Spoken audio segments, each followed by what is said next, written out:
एक गांव में पारो नामक एक गरीब विधवा रहती थी। उसका एक पुत्र था। वो इतनी गरीब थी कि घर में 4 बर्तन भी ढंग के नहीं थी। लड़का अभी छोटा था। पारो ने बड़े प्यार से उसका नाम नसीब सिंह रखा था, मगर वह इतना बदनसीब था कि उसके पैदा होने के कुछ समय बाद ही एक बीमारी से उसके पिता की मृत्यु हो गई। पारो घरों में चौका बर्तन आदि करके उसे पाल रही थी। उसे पक्का विश्वास था कि नसीब सिंह बड़ा होकर उसके सारे संकट दूर कर देगा और उसका बुढ़ापा चैन से गुजरेगा। इसी आस में रात दिन मेहनत करके वह अपने बेटे को पाल रही थी। नसीब सिंह था तो छोटा, किंतु समझदार बहुत था। संयम और धीरज की उसमें कमी न थी। किसी भी बात को गहराई तक जानने की उसमें प्रबल उत्सुकता रहती थी। एक दिन उसने अपनी माँ से पूछा, माँ, हम इतने गरीब क्यों हैं? ये सब तो ईश्वर की मर्जी है बेटे। दुखी स्वर में पारो ने कहा, सब नसीब की बात है। मगर नसीब सिंह यह उत्तर पाकर संतुष्ट नहीं हुआ। वह बोला, ईश्वर की ऐसी मर्जी क्यों है बेटा? ये तो ईश्वर ही जाने। अगर ईश्वर ही जाने तो ठीक है, मैं ईश्वर से ही पूछूंगा कि हम इतने गरीब क्यों हैं। बताओ माँ, बताओ कि ईश्वर कहाँ मिलेगा।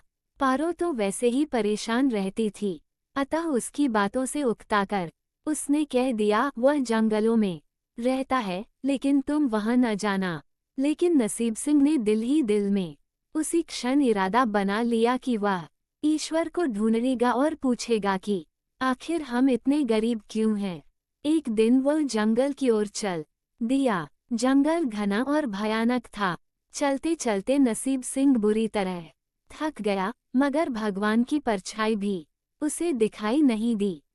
वह थक हारकर पत्थर की एक शिला पर जा बैठा और सोचने लगा कि भगवान तो यहाँ कहीं नहीं है। आखिर गरीबी दूर कैसे हो।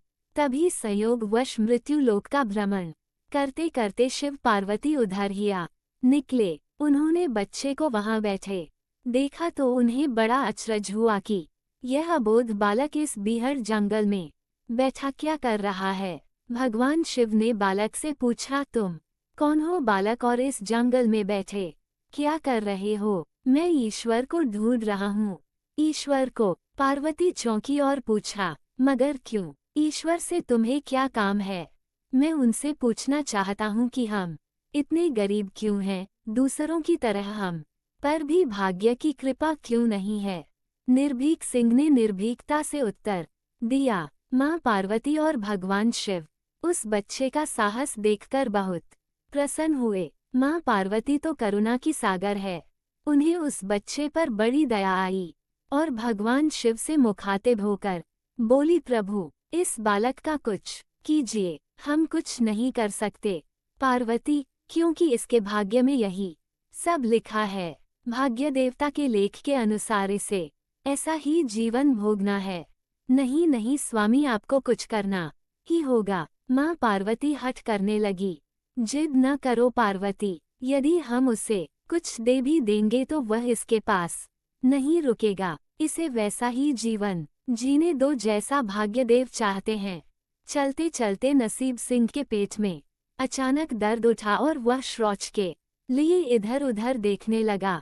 उसने भगवान शिव का दिया हार पत्थर की एक शिला पर रख दिया और झाड़ियों के पीछे चला गया। तभी एक चील कहीं से उड़ती हुई आई और उस हार को उठाकर उड़ गई। अरे मेरा हार! सब कुछ भूलकर लड़का चील के पीछे भागा, मगर कब तक वह चील का पीछा करता, कैसे पकड़ता उसे। एकाध बार पत्थर उठाकर उसने चील को मारने की कोशिश की, किंतु चील अधिक ऊंचाई पर थी।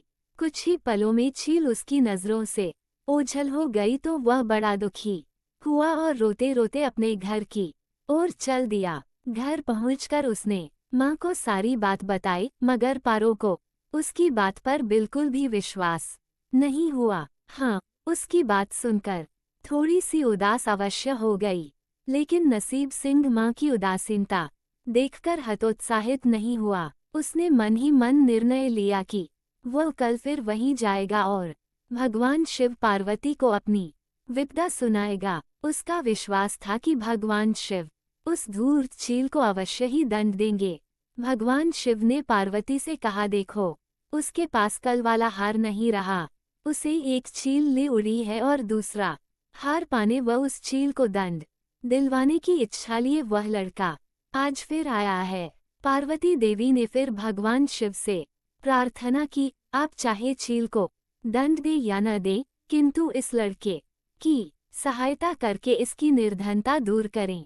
हम अब कुछ नहीं कर सकते देवी, यदि तुम जिद करती हो तो हम ब्रह्मा से कहते हैं, वही इस बालक की कुछ सहायता करेंगे। कहकर भगवान शिव ने ब्रह्मा जी को बुलाया और सारी बात बताकर आग्रह किया कि आप ही इसकी कुछ मदद करें। तब ब्रह्मा जी ने लड़के को हीरे की एक अंगूठी दे दी। लड़के ने अंगूठी जेब में रखी और खुशी खुशी अपने घर चल दिया। उसने सोच लिया था कि वह अब एक पल के लिए भी अंगूठी को अपने से अलग नहीं करेगा।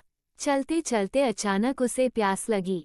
वह सरोवर के किनारे पहुंचा और जैसे ही वह चुल्लू भरकर पानी पीने के लिए झुका, वैसे ही उसकी जेब से अंगूठी निकलकर पानी में जा गिरी और इससे पहले कि वह उठाता, एक मछली उसे निगल गई। लड़का कुल्हाड़ी लेकर जंगल की ओर चल दिया।